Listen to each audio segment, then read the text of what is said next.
Welcome to HydeAbbey, the final resting place of King Alfred the Great. It lies just north of the ancient walled city of Winchester and was built in the early 12th century. It was one of the largest abbeys in the whole Kingdom of England, and after 400 years was almost entirely demolished. But now we can reimagine what it was like in its heyday. My name is Walter de Aston. I was abbot here for more than 20 years, in the first half of the 13th century.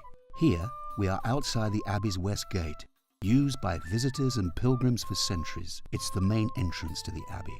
It's going to be my privilege to take you inside and show you around, so you can see at first hand its layout, the way of life we lead, our work, our study, and our prayer, all lived according to St. Benedict, whose rule we followed. Here's the forecourt of the abbey, a place of great gathering for visitors, pilgrims, and local people connected with the monastery. With such numbers, you inevitably get some cut purses and others up to no good. So we provide security to make the faithful and the abbey feel safe. From here, we can get a good long view down the forecourt to the west end of the abbey church.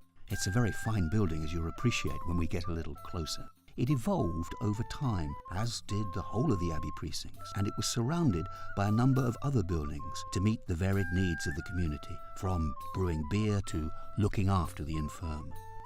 The abbey church is not the only church within the abbey precincts. If you look across to your left, you'll see the little lay chapel, which serves the local folk and servants of the abbey. It was built at the same time as the abbey itself, but was a very modest building. It's known now as St. Bartholomew's, and it's grown and expanded over the years.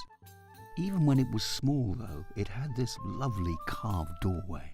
Isn't that beautiful? And look to your right. That is the external wall of the Almoners' Hall. This is where the abbey reaches out to feed travellers and the poor. You'll see more of this later on. To get to the Almoners' Hall, you have to pass through this gateway to the outer court, and this is one of the few abbey buildings which has survived the tests of time. Now, as you can see, as we approach the abbey church, there's a bridge looming up over the Hyde Stream. Bourne is a word from my time. This land, both sides of the stream, was given to the Abbot of Hyde in a swap for land in the centre of the city, occupied by New Minster, very close to where the cathedral is today. It was an enormous effort to move the community of monks and all their treasures, including the remains of 3 Anglo-Saxon kings, from New Minster to Hyde. But it did mean we had more land for our abbey, and it was far healthier than being cooped up in the centre of the city. Let's just stand for a moment to admire the beauty of this west front of the abbey church. It's impressed everyone who's ever seen it. And think of all the important people, kings, bishops, representatives of the Pope and others, who would have passed through it over the years. Even Henry VIII's top agent, Thomas Wriothesley, 1st Earl of Southampton, who arrived in 1538 to pull the church down. So here we are now, just inside the west door of the church, looking down the nave. Pretty remarkable, isn't it? And striking how long it is. Apart from the cathedral, it's the longest church in Hampshire. Like all great buildings, it has changed and been reshaped over time. When it was built originally, it was probably to the standard model of a Benedictine monastery you'd find in Normandy, for instance. As you walk down the nave towards the east end and the high altar, we can admire the fine carving in the columns and arches of this great church. The stone from which it was built was brought from several different places, and the trained eye can distinguish its actual source. Quarries on the Isle of Wight, from Portland in Dorset, and even some from Caen in northern France. Just think how much work that involved. It's the skill of those stonemasons that we admire today. It is here in the choir that we monks gather regularly, throughout the day and night, for prayer and praise to the Lord our God. Although we also study and do manual work, this is where our most important task is undertaken. Living in an atmosphere of silence, seeking to be constantly attentive to God's presence. Our aim is simply to create harmony between prayer and work. These 2 side chapels host some of our most valuable and revered relics. This one is the shrine dedicated to St. Josh, or St. Judoc as he's sometimes called. His bones were brought across from France at around the time that the new minster was founded. St. Jos is celebrated everywhere. Even the famous wife of Bath swears by him. And here we have a shrine dedicated to St. Valentine. You know all about him, I'm sure. Many years ago, the wife of King Canute, he was really a Viking, gave us his arm, obtained, I don't know how, from the Holy Land. We cherish St. Valentine for all his great sanctity, but many others love him too, probably for different reasons. Now we are entering the holiest part of the church, the sanctuary. Look at the high altar, resplendent in all its glory, and crowned by this fantastic cross given to the new minster by King Canute. As well as being made of solid gold, it was covered with magnificent jewels. Sadly, in 1141 it melted down in a fire we had here, but some years later a replacement was made, the replacement we had on the altar when I was abbot here. Here also are the royal graves of King Alfred, his wife Elswith, and his son, King Edward the Elder. He was the king who actually built Newminster. We revere them as important people and would have liked to have known more about King Alfred himself. After all, he had died a long time ago, and he's still the only English king to be called great. We never opened the graves, but I imagine there will be plenty of wonderful jewels in there to honour that greatness. We are leaving the church now. Enter the cloisters. This is the place for tranquil reflection, exercise and exchange with our fellow monks. It gives the community the opportunity for fresh air and privacy, without having to be exposed to the world and its many temptations. We can simply sit, read or reflect in peace. When our predecessors built this abbey all those years ago, they took pleasure in decorating the capitals on the top of these columns with lots of amusing images. Here, for example, is a pair of monks with very nice haircuts, don't you think? Here are fantastic beasts of some strange origin that seem to be eating a low-hanging delicacy with great relish. This is my favourite. See the upturned face of the man? What is he doing with a fountain erupting from his mouth? One of the features that makes us monks different from most other men is that we are literate. We can read and we can write. So writing and copying of manuscripts is a very important part of the working day for many of our monks. And this is where our writing is done, the scriptorium or writing place. Aren't we well organised? In the scriptorium, we keep our library, including many copies of the sacred texts. We also have detailed records of everything connected with the administration of the abbey, charters recording land grants, land ownership, and so on. But what is special to us is our book of life, the Liber Vitae, which lists all the people associated with the abbey, the monks and brothers, donors, the kings, all for whom we pray to be among the saved on that final day of judgment. Here is a monk adding new names to the Liber Vitae. The book has a marvellous illustration of the saints rising to be with God and the damned being pushed down to spend eternity tortured by the devil. A lesson perhaps for all of us. There is also a wonderful picture of King Canute with his wife Emma presenting the gold cross to Newminster. And one day maybe you'll be able to see it for yourselves. Another very significant text held in the scriptorium is the Liber de Hyde, the Book of Hyde.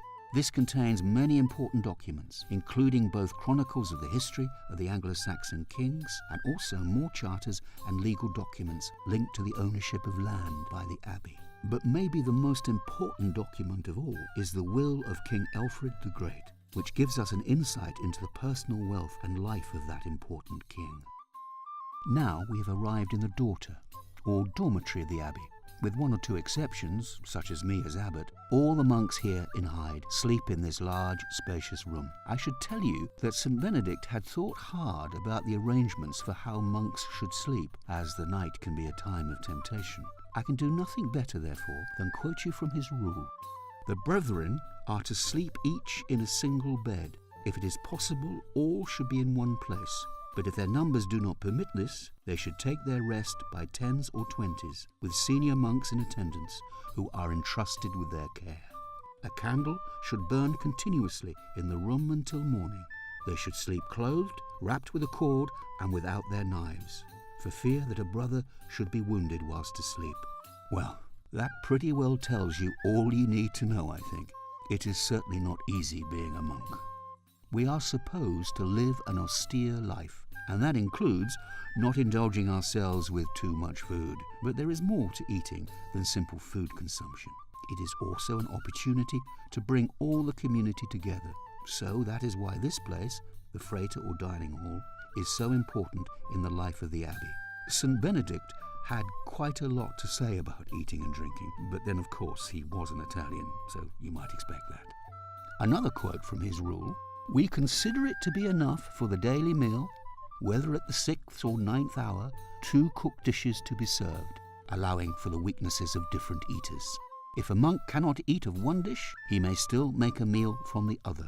And if fruit or tender vegetables are to be had, a 3rd dish may be added." Mind you, St. Benedict did say if a monk had been doing hard manual work, then his allowance of food should be increased, at the discretion of the abbot, of course. And the rule was inclined to be vegetarian. All must refrain from eating the flesh of quadrupeds, except for the sick when they are really weak. And as to drink, half a pint of wine daily should be enough. And to directly quote again the good St. Benedict, "Wine leads even wise men into infidelity." And at all times when we were eating, silence prevailed, apart from one monk who was chosen each week to read the Holy Gospel out loud during the meal. A special language of hand signals was developed so that we could communicate with each other without speaking. I'm going to let you take a special peek at my lodgings, but don't tell the bishop. I was elected as abbot by my fellow monks to have authority over them, and also to represent the abbey to the wider world. So it behoves me to have something of what you might call an upgrade to my living accommodation. As you see, it's rather large, and I certainly have more than just a single bed now. But I don't think I would go as far to say it's lavish, at least not compared to the bishop, who has his own palace on the other side of the city. Anyway, this is where I conduct private business, entertain important visitors. I've lost count of how many kings have been here, taking counsel with senior monks. I mean, it's quite nice, don't you think? It's time for you to come outside and see how we feed ourselves in the abbey. I mentioned when we were in the Frater that mostly we monks had a vegetarian diet, but I should add that along with vegetables, we also eat a lot of fish, primarily pike and tench. And that's because we have the Hyde Bourne running through our abbey, very convenient. And here, just off the stream, we have 2 large fish ponds. These are very important to us, and we look after the ponds and the fish very carefully. If we didn't, then we would be living on beans and root vegetables every day, and I think that would be rather bland. We are now moving back across the stream into the more public areas of the abbey precincts. As well as supplying water to the fish ponds and being a useful boundary, the river is of vital importance to the day-to-day running of the abbey. It's a source of power for our mill, but it's also a way of clearing out rubbish and waste. Here you can see our mill, which grinds the corn brought in from the surrounding fields, and our home farm, a short distance away at Abbots Barton.